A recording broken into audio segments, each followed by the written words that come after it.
I'm gonna record the this, and then what I will do is for every time that if this works, if I can actually record it on here, I will post it up on the course page. And if you happen to miss one of the Zoom sessions, then you can watch those things. So with that in mind, I will share this screen here.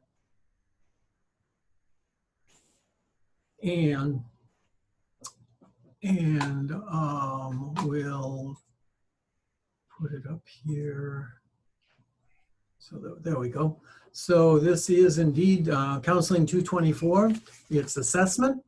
My name's Rocky Garrison, and please feel free to call me Rocky. That is just fine with me. I don't feel any need to use all of the years of education and training that I've had. This class overall is an introduction to testing and evaluation. And topics for that include personality, intelligence, interests, aptitudes.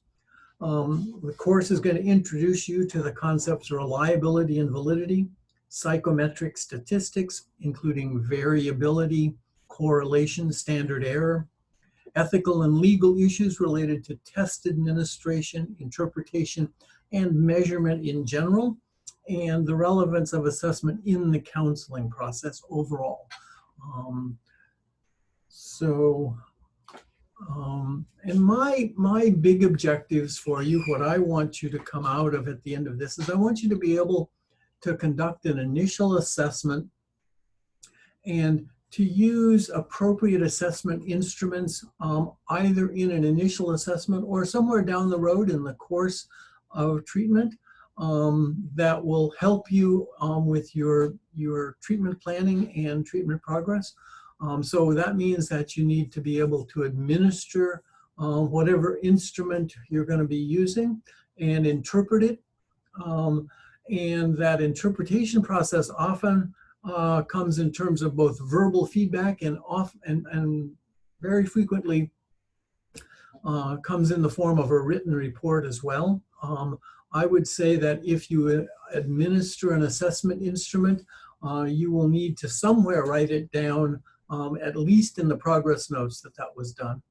And finally, this course really focuses on assessing suicide risk, and so we'll be going over some structured, semi-structured interviews to help assess suicide risk. If you look at the course page, you will see that I have divided it up into 7 units. Those units are 2 weeks each. And then the last unit is a 1-week-long unit. Instead of 15 weeks, we're doing 7 units in one. Each unit will start off with a Zoom session, just like tonight. So those are on the dates indicated there. And each unit will have some number of talks. I will do a talk or two in the Zoom session. We will also be doing some in-class or on Zoom activities. Then some of the units will have forums. A forum is akin to a class discussion, but instead of talking, you will be writing your opinions and responding to one another's opinions. And then there will be some number of quizzes. For the last unit, the 1-week unit on December 7th, Pearl Harbor Day, you will come ready to do a 2-3 minute talk about what you've learned, what worked best for you. We'll be going around the squares and having each person talk a little bit about what worked for them. So when we look at a typical unit of the 7 2-week units, Monday is a day to prepare for the Zoom session. And you will notice at the end of each unit on the course page, there's a folder that has, you know, materials for the next week, for the next activity, for the activity in the next week. and you should download all of those. You can look at them on the computer. Some of them I think you're going to want to print out. In all of them but one, there is a sheet that has the instructions. So it just spells out exactly what we're going to do. In one where it's talking about family constellation and genogram, there aren't any instructions because that's just an activity that we will do. I will lead you through. So it's essential that you be prepared for those activities and that you have those materials available in a form that's usable. Obviously on Tuesday, we will meet and the first Tuesday of the unit, we'll meet on Zoom. Then the rest of that week, I would encourage you to be looking at the talks, doing the reading, following the links. Same thing into the Monday of next week. When there is a forum, the original posts, your first contribution to the discussion will be on Tuesdays. And then so it will be useful for you to have heard the talks and done most of the reading by that time, because I expect your posts to reflect some of that reading. On Wednesday and Thursday, you can continue reading, following links. You can also be making comments on those forums. And then on Friday, your comments are due on the forum. I tend to expect 2 contributions per person. So be sure and comment on at least 2 of your peers' posts. Most of these questions on the forums are about kind of your personal professional plans, how you're going to use something, what you're going to do with something. The goal here is to get you thinking about how you want your practice to work and how you're going to incorporate measurement strategies into your practice. And then finally, some units have a quiz. And in those units that have a quiz, they will be due on the second Friday. Your overall resources, the textbook is New, Krug, and Fawcett. There is a relatively newer version, 2020, but I believe there's several previous editions, and I'm pretty sure that those previous editions would work. If you happen to have one of those, don't feel compelled to go out and buy the latest version of it. I'll be doing a fair number of talks. Some of those are on Zoom, like this one, and then others of them will be on YouTube. So in the off weeks, you can watch those. On the course page, in each unit, there are links to those ones that I haven't done on the Zoom, and I'm hoping that the recording works and we can we'll be able to post the ones that I give on Zoom back on the course page. Resources on Black Book, resources on the course page include readings and links. And then again, here's that critical resources for the next Zoom meeting folder. It's all the way at the end, but it's really an excellent, it's essential for you to participate in the class activities that we do. Finally, in terms of resources, the one book that I would recommend is Zuckerman's book. It will help you write your reports. It's kind of a thesaurus. It's a clinician's thesaurus. And so it gives you a bunch of ideas about words and structures, sentence structures, topics to follow. And I have found it over the years to be very helpful in terms of, especially in terms of writing a report. In terms of points and assignments, like I said, there's discussion forums. You can see them there. This is, along with the unit due, there are 6 of those. They're mostly, kind of how am I going to use this in my practice kinds of questions. So those will be there. The quizzes, there are 4 quizzes. You can see them there, spread out across the thing. And these are mostly from the textbook. And so the thing that's nice about a quiz in an online setting is it's an open book quiz. You're welcome to use your book to find the answers. What it does for me is it makes sure that you have read the textbook. So you have 2 big assignments about halfway through the course. You will write a 6-instrument reflection. Essentially what you will do here is in the first 3 units, first 6 weeks of the class, you will take 6 different measurement instruments, 6 different psychological instruments. Some of them I will guide you through in the talks. Others I will just kind of point you to a link or let you download the questionnaire and fill it out and score it.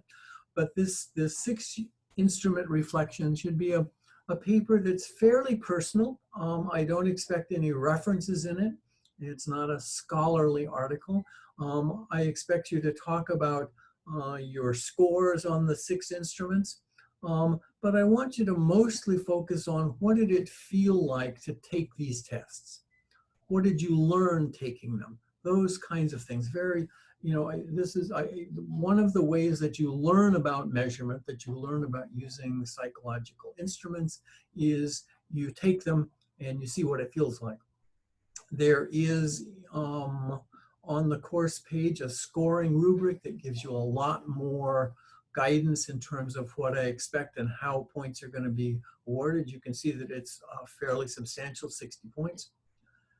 Then finally, at the end of the class, you are to have conducted a mock interview and to write a report. And the guidelines for that are also in a scoring rubric. You want to be sure and do a mental status exam, be sure and do a suicide assessment, and then you can pick instruments that you feel like are appropriate for the client that you're interviewing. And this is a mock interview. You can ask in the class here for some volunteers to be subjects, or you can subject your friends and family to that. You can also ask professional colleagues if there's any way that they can help you and would be willing to do that. It is a fairly big commitment of time. I expect that the interviews will run somewhere in the nature of an hour. And you will obtain these 2 scores. You can either get them before the interview or you can get them during the interview, but you do need to do some amount of interpretation of the scoring to your mock client.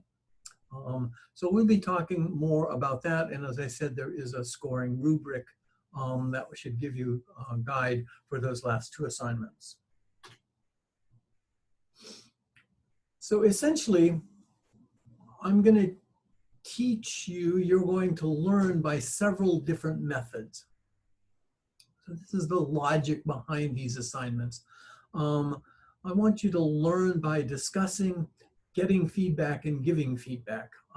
So you get to think about something and form your thoughts around that matter, and then you post it with your colleagues, and then they give you feedback that, and these are, again, as I said, mostly kind of how am I going to use this in my practice. And so it certainly is feasible to say something like, oh, wow, I didn't really think about that, or I appreciate that, or I'm going to use that in a very similar way.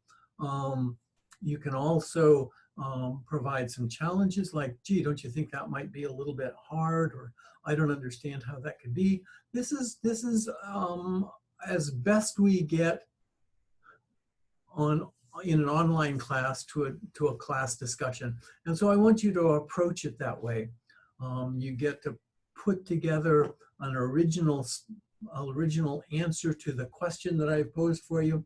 Then you get to look at the answers that your peers have given you and make comments on those. So you learn by discussing, you learn by giving feedback, and you learn by getting feedback. All of those are learning processes in this assignment. You also learn by reading the book and recounting it to me. This is basically the quizzes. There are some things that are just objectively worth knowing. And so the quizzes, as I said, are open book. You can take as long as you want on them. I would suggest that it would be best to read the chapter before you start, but it's not likely that you're going to recall all of these. I'm not trying to have you learn everything that's in the book, but I want you to have at least to show me that you have looked at the book in sufficient detail to answer the questions. Most of the questions are either true, false, or multiple choice. I think I put one of those kind of mix and match kinds of items on one of the quizzes as well. And finally, you'll learn by doing and reflecting. That's the process that I'm talking about in terms of the 6-instrument reflection. Especially, you'll take these 6 instruments, and right now I'm sure they're just a whole gobbledygook of letters, but by unit 4, when you finish these, you'll know exactly what all those letters stand for, and we'll be pretty familiar with those. But this is a doing and reflecting, and so you take the tests, you look at the scores, and then you reflect on what was this process like. This is, I mean, based on this class, what we're saying is that you're going to administer some instruments in your practice. So I want you to know what it feels like to be given an instrument of some kind. And this gives you a pretty wide-ranging sample of the kinds of things that we can talk about.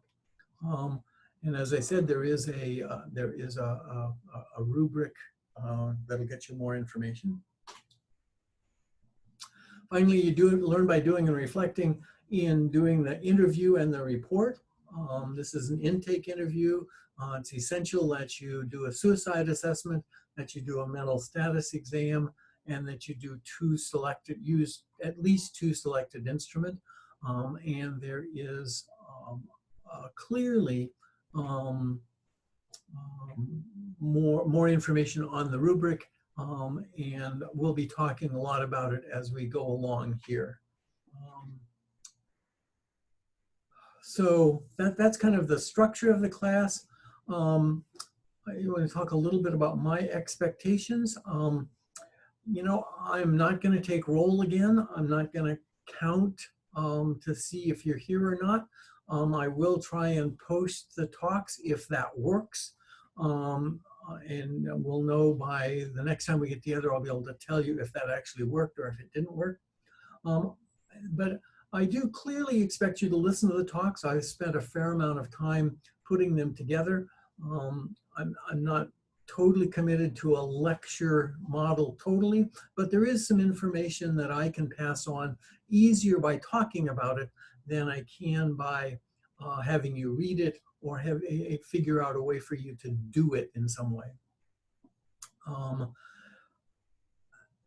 I can be fairly flexible if I'm notified. I really, if you have any challenges, that are coming up, that you're going to miss a class, or that you're going to come late, or that there's for some reason you're having difficulty with finishing a quiz or finishing something, talk to me. Let me know about that. Send me an email, and that way I can kind of flex around it. I know what's going on. I know that some of you have already let me know about challenges or difficulties that are upcoming, and I really appreciate that and encourage you to do that totally. Finally, I hope, my aspiration for myself is to treat you with a great deal of confidentiality, a great deal of respect. And I expect you to treat me with the same. That has to do some with the notification, but it has to do also in general with other things. And then finally, what we talk about here is confidential. We're not going to do a great deal of revealing of information or materials, but if you learn something, say in one of the forums, I would rather that you not say who said it. It certainly is reasonable to say, you know, I heard this, or a fellow student said, or something like that. But I would do expect that that you will honor the confidentiality and the confidential nature of the course materials. So with that in mind, whoops.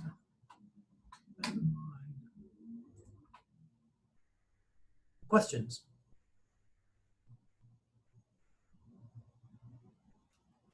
I love it when there's no questions. It means I was just perfectly clear.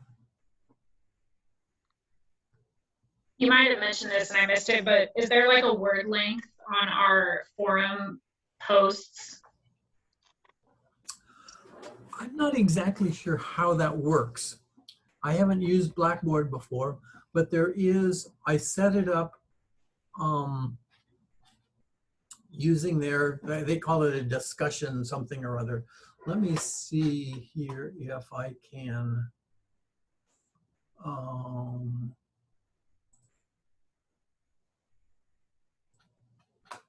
Give me just a moment here.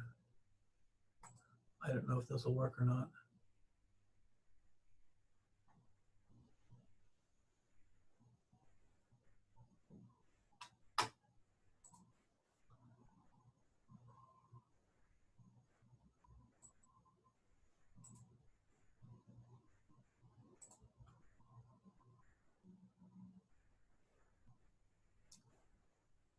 Okay, so now let's see if I can do this.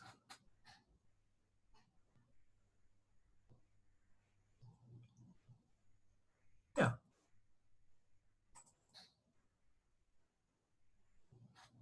Is that right? Is that the course? There's our course page. And you'll see, whoops, I need to shrink this. Okay, let's get rid of that.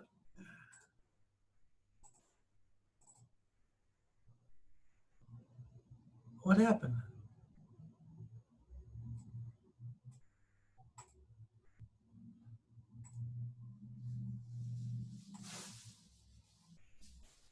Are we back here, or are you seeing the, we're back here? Okay, I'll try it again.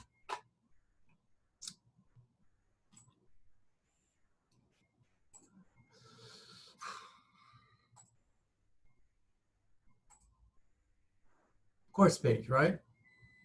Okay, so the way that this works is, you can see here's this is the course outline. This is the most reliable data. And if you click on that right there, it will take you right to it. You can either look at it, or I think you have to download it. Same with the scoring rubrics. This is a folder, so this means that there's things in here. So if I open this, you can see that there is a scoring, the 6th instrument reflection scoring rubric and the report scoring rubric. Okay. And so if we, okay, so here's unit 1. If we go, so here is a forum. And so when you click on that, it pauses and grinds around and tries to figure out what to do. Okay, so here's the assignment. Read the ACA ethics sections on assessment and diagnosis, 2 or 3 other standards. Identify 5 critical standards you believe every counselor needs to know. And so you would type in your response here. When you type in your response here, then you will start to see responses like this, and you can reply to them. You can make your comments on peers there.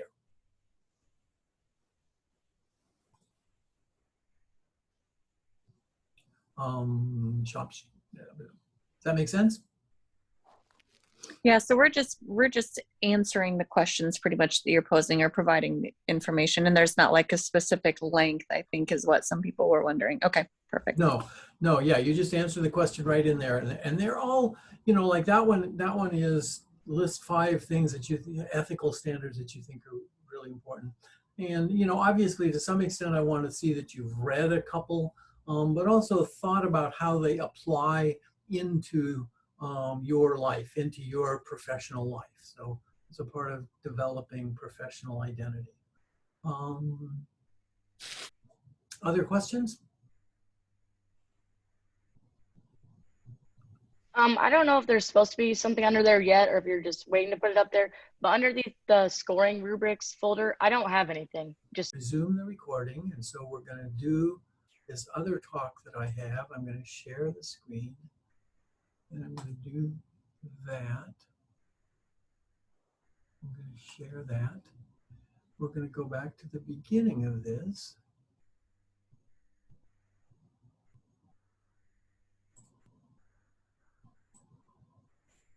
Okay, so you're seeing the screen, right? Okay. So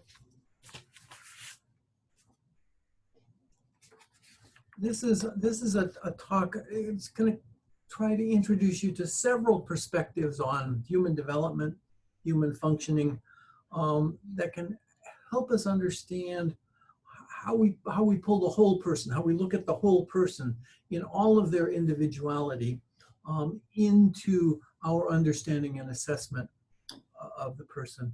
We're not going to really use this material until there is a forum in Unit 6. So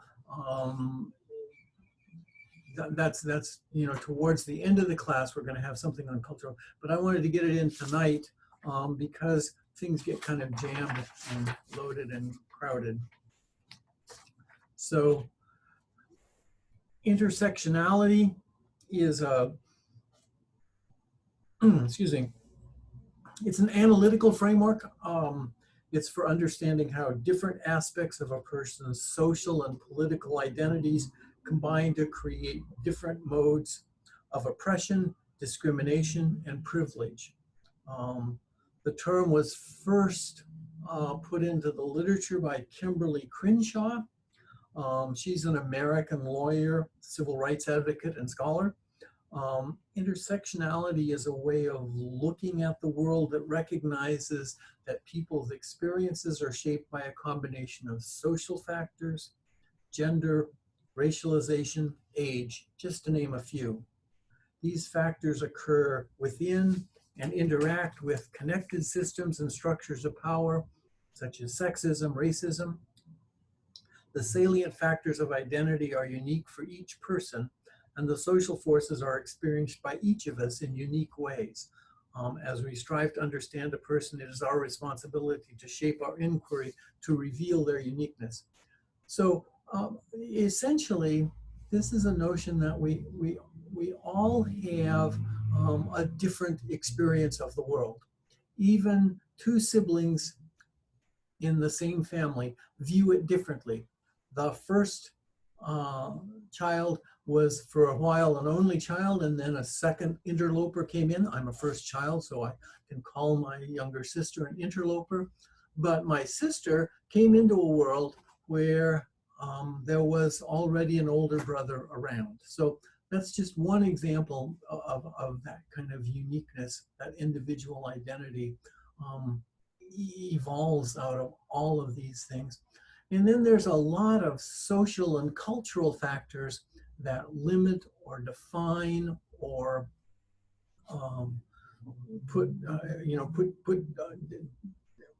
shape the experience. And so here we're talking about race or age or class or gender. All of those bring, in different cultures, bring different pressures onto the developing personality. One factor that I find particularly useful is sexual exclusion. And sexual exclusion is a complex, multidimensional process. It involves the lack or denial of resources, rights, goods, and services, inability to participate in the normal relationships and activities that are available to the majority of people.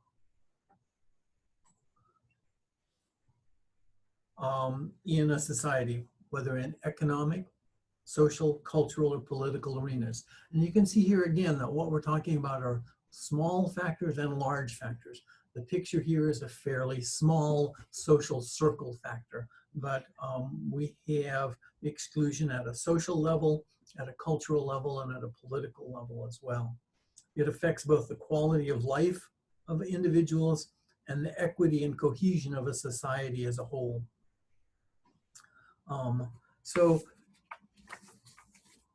people can feel excluded, and people can feel superior by excluding others. They can feel better than or more significant and bond with one another around excluding somebody else. There we go. Another factor that I see that's powerful in terms of understanding people is that sense of entitlement. Pervasive feelings of deservingness, specialness, exaggerated expectations. And the research has shown us pretty clearly that entitlement brings with it a certain vulnerability to psychological distress. So you can move along with a sense of entitlement or privilege, and then but there's always that risk that you will lose it, or the risk that it's being taken away or threatened, and so it leads to a certain level of vulnerability. So here we have, you know, one of those wonderful little flowchart kinds of things. We can see that the cognitive aspects of entitlement are exaggerated expectations, notions of yourself as being special, and a sense of inflated deservingness. Then when that gets violated in some way, you get disappointment, threat, and perceived injustice. And the more entitled you are, the more sensitive you can be to those violations of expectation. Each of these then in turn leads to dissatisfaction, threat, and anger. Anger triggers off into interpersonal conflict. Psychological distress is the net result of all of that. And you get a defensive enhancement of entitled beliefs. So one of the ways to deal with feeling dissatisfied and threatened and in interpersonal conflicts is to reinforce the beliefs that you're entitled to the exaggerated expectations, the notion of yourself as special, and inflated deservingness. And so this cycle feeds itself unless there's some significant intervention. And taking responsibility for these kinds of beliefs is hard work. And it's one of the core processes in counseling or psychotherapy as we work on it. So. I have a question. Sure, do you want us to ask questions after the speech? No, go ahead. Right now is good. Interrupt. Oh, okay. So if you would go back to the previous slide. So what is exaggerated expectations? Who is judging whether the expectations exaggerated or not? Well, you know, that's a challenging question. The same, you know, notion of self as special, inflated deservingness. All of these are to some extent judgment calls, but to me, an exaggerated expectation is one that leads you to engage with others in a way that's disrespectful or unegalitarian. So if you think that you deserve more than others, more than another person, then in my mind, that's the kind of criterion that I use to talk about those expectations being exaggerated. So what would be an example, like a life situation where the expectation is exaggerated? Yeah, a fairly easy one. I'm entitled, I expect to not have to wait in line. You know, I deserve to not wait in line. So I go to the movies and I have to wait in line and I am disappointed. And so I'm kind of dissatisfied with that movie. Maybe I don't go back to that movie, but I also kind of say, you know, this is just not fair. Life isn't really fair. It's not, I shouldn't have to wait in line. And so I shouldn't have to wait in line. And so there I'm back to my exaggerated expectation that I shouldn't have to wait in line. And so it's a way of taking this disappointment, this violation, and transforming it into support for the you know, what I would call a mistaken belief. Make sense? So as it relates to like a client comes to a counselor, Mm-hmm. and before we would want to make an assessment. Yeah, or as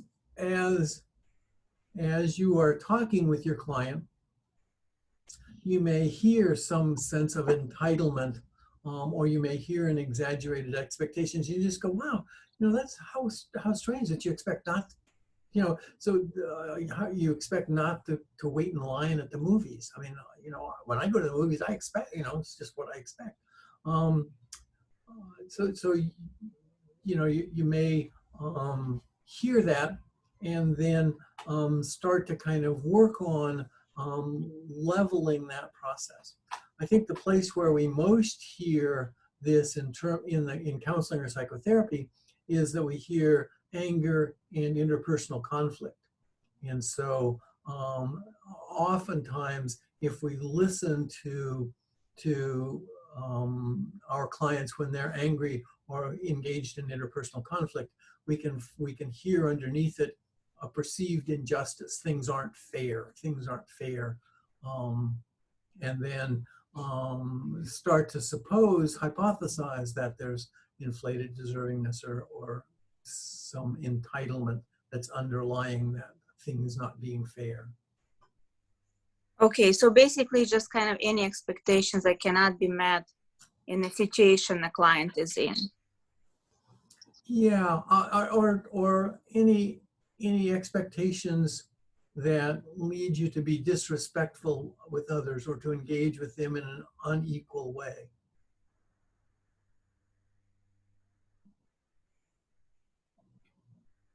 Make sense?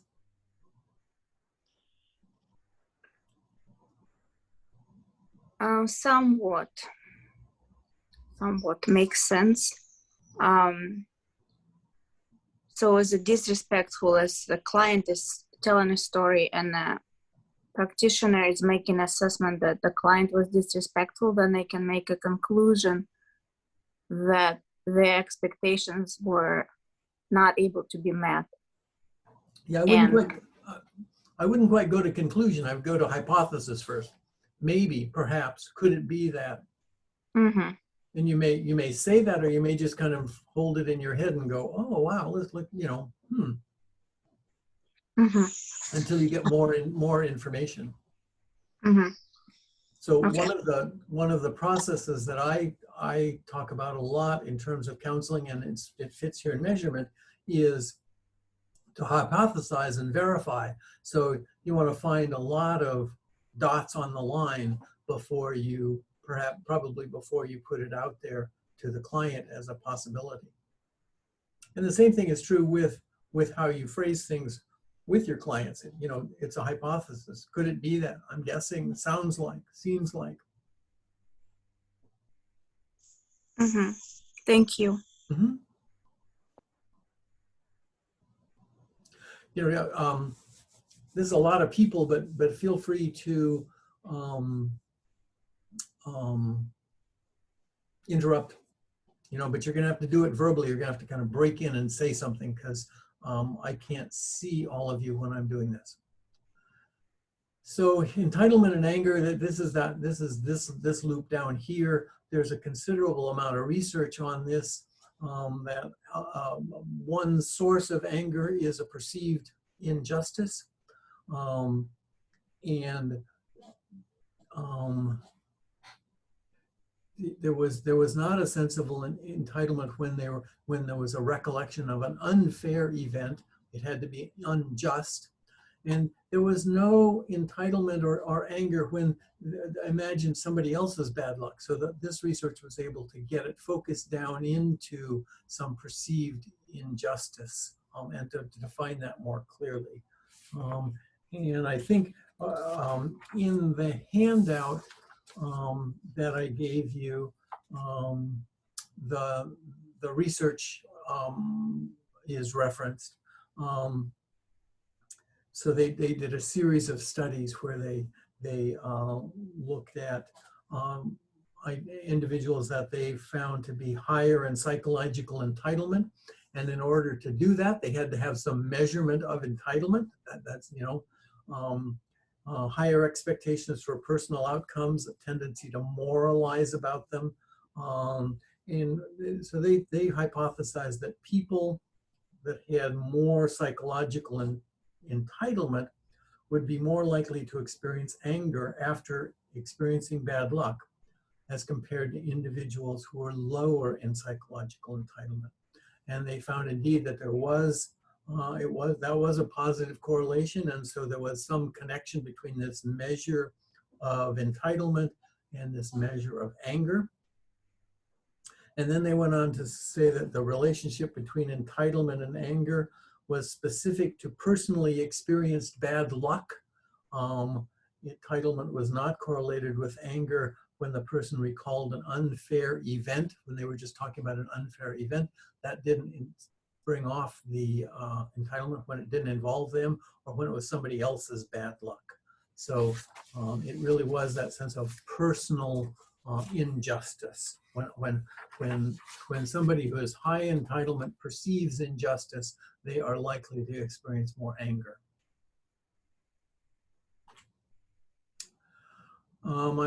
This doesn't work. There is a link to this talk in on the course page, and I really encourage you to take it. It's about a 15-minute video altogether. Paul Piff and a whole group of researchers, they created a Monopoly game, and the Monopoly game was rigged, and it was out front rigged. There were some of the players in Monopoly that got $400 when they passed go, and there were others that got nothing when they went past go. There were some of the participants who couldn't go to jail, and there were other rules where they could go to jail.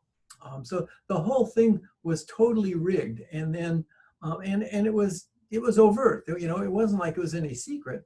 And then so they did this with a number of different undergraduates, the classic study population. But and it is just hilarious to watch. Because they videotaped all of these, to watch how both the underprivileged and the overprivileged, the privileged and the oppressed, different people's work. So I just encourage you to watch that. I think it's interesting, and it makes a very powerful point about privilege. Another way that we think about privilege overall is to look at it in terms of society or in terms of a systems theory approach. You know, you can be oppressive to yourself, you can be self-critical, you can be oppressive in a relationship or in a small social network. There can be oppression in social institutions, in larger organizations. Laws, regulations, and overall public policy can be oppressive. And then at a societal level, we can also have oppression or discrimination set up as a cultural norm. And it's important to be clear at which level you're talking about. If you're talking about intrapsychic levels of process, then it's useful not to make that social. So it looks like there's chat, but I can't access the chat. So another place where you can look at another way of approaching this notion of privilege is the cultural formulation interview of the DSM-5. We're not going to talk about that a whole bunch. I assume that that is another course, another training. But these modules are kind of structured or semi-structured interviews and can help you evaluate and look at some of the levels of oppression that are available. And finally, in terms of guidelines, in terms of things to work on, I think that it's important to do a really clear personal inventory of your privilege, of the ways in which you kind of believe that you deserve things, to listen to that self-talk and to kind of explore it. It's also important that as much as you can, we work on using neutral language, on using language that doesn't contain within it oppressive language, oppressive relationships or imply oppressive relationships. This is challenging because we're in a culture and our language is shaped by culture. And then I think also that it's useful to ask both to kind of ask other people if they're aware of their the implications of their language and of their interacting, and then also to ask yourself as clearly as you can. So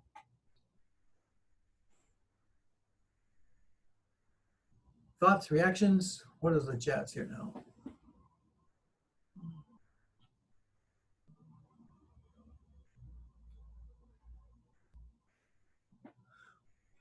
When I clicked on the link I sent first, it goes to something else. Oh, there it is. Okay. So in chat there is, it looks like it's gotten updated or something.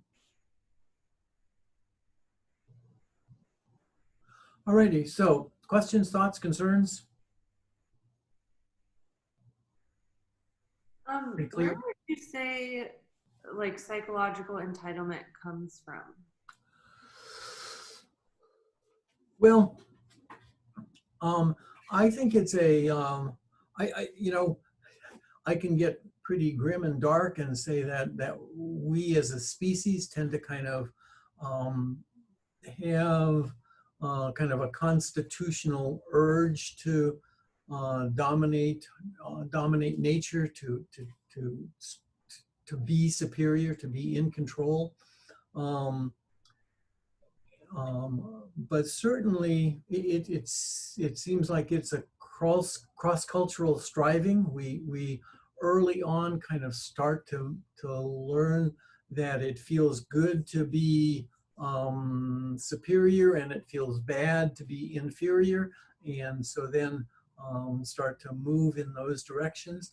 The more that we have feelings of inferiority, the more likely we are to adopt some strategies for overcoming them, and oftentimes those are we can develop some amount of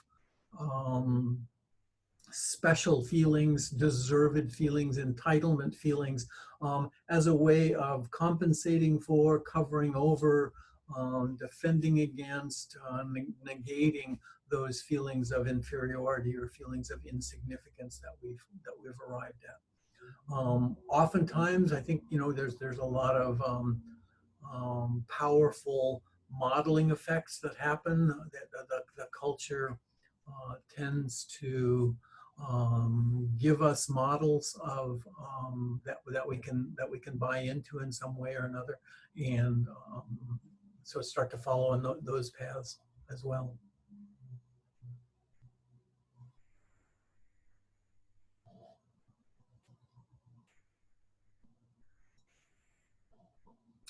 Other comments? So I encourage you to watch that little video. It sounds like the link on the course page may not be the best way to do that. So you might want to copy down the link that's in the chat if it sounds like it's an interesting video for you.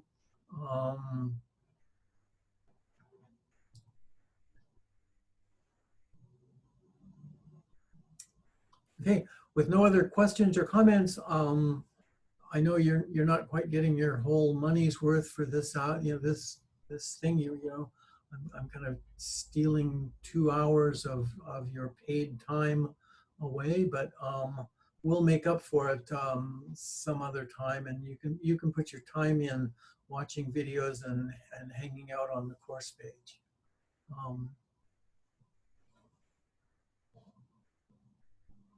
Other comments? Okay, I will see you then in 2 weeks. Feel free to email me if you come up with any questions or anything on the course page looks weird. I appreciated somebody saying that there was nothing in the folder. Anything like that, especially that's especially likely because I kind of you make the folder and then you download these 2 things into it, and you've done the downloading, but you have to also make it visible to students. So I tried to go through and make sure that I made everything visible, but if you think that there should be something there and it's not there, let me know. That's a likely explanation. Rocky, how quickly can we plan to get an email back from you? Like if we don't get an email within like a couple days, do you want us to call or text, or what's that process like? Yeah, thank you. I am checking my email daily, so if you haven't heard back in 24 hours, so I'm on the West Coast. I'm in Portland, so I am 2 hours earlier than you. I tend to be a morning person, so I'm up early and looking at my email fairly early in the morning through midday. So if you email me in the afternoon or late afternoon or evening, it's not likely that I'll look at it until the next day. But my standard for myself is that I should respond to everything within 24 hours. Okay, thank you.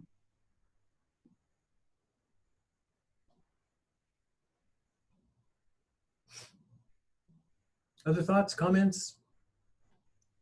I do have a personal question I want to talk to you about, but I can wait until more people leave because it's kind of an independent situation. Okay.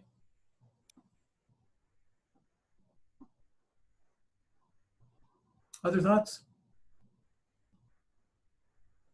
I have a really, oh, sorry. I was just asking, I think my brain sometimes overthinks things. So when I was looking at the outline, when it says assigned work, is that what's assigned on the day, or should that be completed on the day that we're meeting? Remember that the organization is in units. And so when it says assigned work, it's stuff to be covered in that unit. All the way at the bottom of the unit, there's the material for the activity for the next course. And so that's stuff that you will need to have for the next Zoom session. Okay. Other than that, some of the material in the course page isn't on the outline. So, I just various resources are there and available. You will want to have most of that stuff done by the time you get to the forum, by the time that you get to the next week. So the first week is kind of Zoom and texts and links and anything like that, even talks, even though they're in the next week. Really, the talks, because the second week is where the forums are, the quizzes are, and that sort of thing. Okay, that makes sense.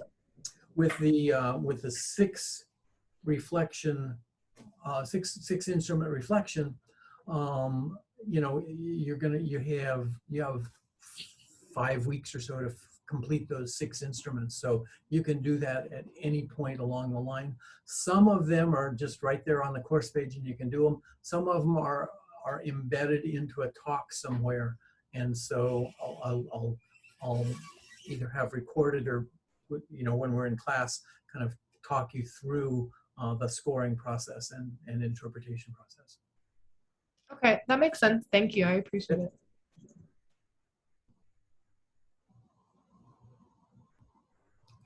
So there were 2 people that tried to talk and then. Sure. So with the ethics and standards forum, so we read the ACA ethics, the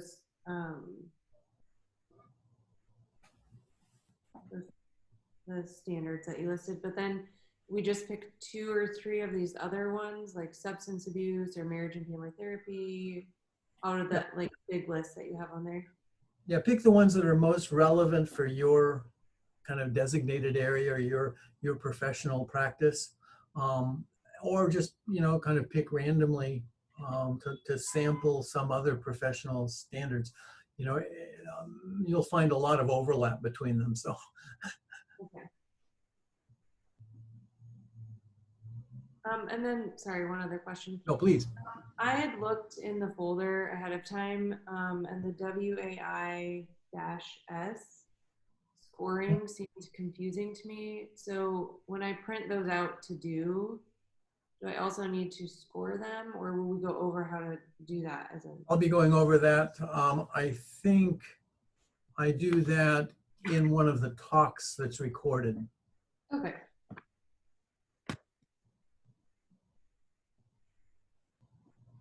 That's why, you know, in each week, in each unit, you want to kind of go and listen to those talks, because they're covering, oftentimes covering specific kinds of strategies or techniques and interpretation strategies. Because I saw it was reversed and like a left and a right, but I still was confused. So I just thought, it'll make sense when you listen to my talk, I hope. Do we have to upload those assessments once we complete them, or are we just supposed to complete them before the class so we can talk about them? No, you won't really be talking about assessment instruments in class. You'll do that on your reflection. So, Okay. so is that the first 4 units you have, you know, 6 weeks or so to complete 6 instruments and write about them. What I would encourage you to do is, you know, take maybe 1 or 2 a week, and, you know, as we score it, you know, as we talk about it, score it and write it down, and kind of then spend a few minutes and kind of go, well, what did it feel like taking that? What did it feel like hearing those results?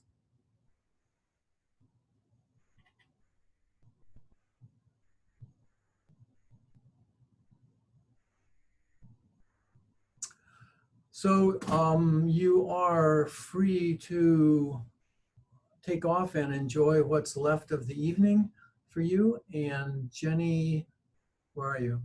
Been somewhere.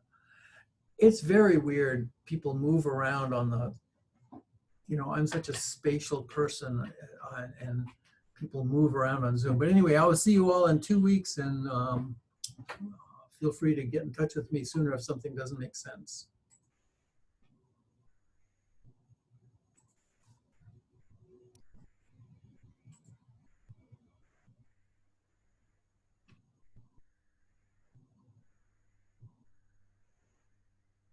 Hi. There you are. Mm-hmm. So I sent you an email, but I never got a reply, so I don't know if you saw it. I'm expecting a child in October. Oh yeah, I got that. Didn't I send back anything? Yeah, you did not. Well, I'm sorry. Congratulations. Thank you. So I just wanted to touch base with you about that. I've kind of got a head start on the course already. I just started doing the readings and materials, so that hopefully when she comes, I won't be behind. Yeah, since you saw my October 27th. Oh, huh? So right in the middle. Yeah, right in the middle. So the time, kind of time sensitive assignments are the forums. Mhm. And so if you get to a place where you're prioritizing time, focus on the forums, because I would rather have your opinion up on the forum and your comments. And I can live with, if the paper has to come in late or the quiz has to come in late, I can live with that. But we really want to get your opinion and your feedback in there. So that in terms of prioritizing, that would be that. And just let me know. Okay. Is this your first? It is. Oh, so yeah, so it'll be late. Yeah. That's what everyone keeps telling me. They're like, Yeah. it's your first, so you'll be overdue. Yeah, But yeah, no, yeah, November. So, well, I appreciate that. Touching base about that was I just wanted to make sure there wasn't anything that you wanted me to wait to do, because I know sometimes professors have things where they're like, oh, I don't want you to do this until we've done this. But oh, I if mean, there's you can move ahead the some of the talks, and you can, you're welcome to move ahead and listen to the talks, but some of the talks walk through an instrument kind of step by step, and I've done the first one already. Oh, The good. first talk that we did, because I just started last week. I was like, oh, I'm just gonna get started about the why assess and then the measures. So I've already done that, and I thought it was very straightforward. I hope so. So Should be. If anything's confusing, let me know. You're going to be kind of a pioneer, kind of likely, ahead. So feel free to let me know. okay, well, I appreciate your time, and that's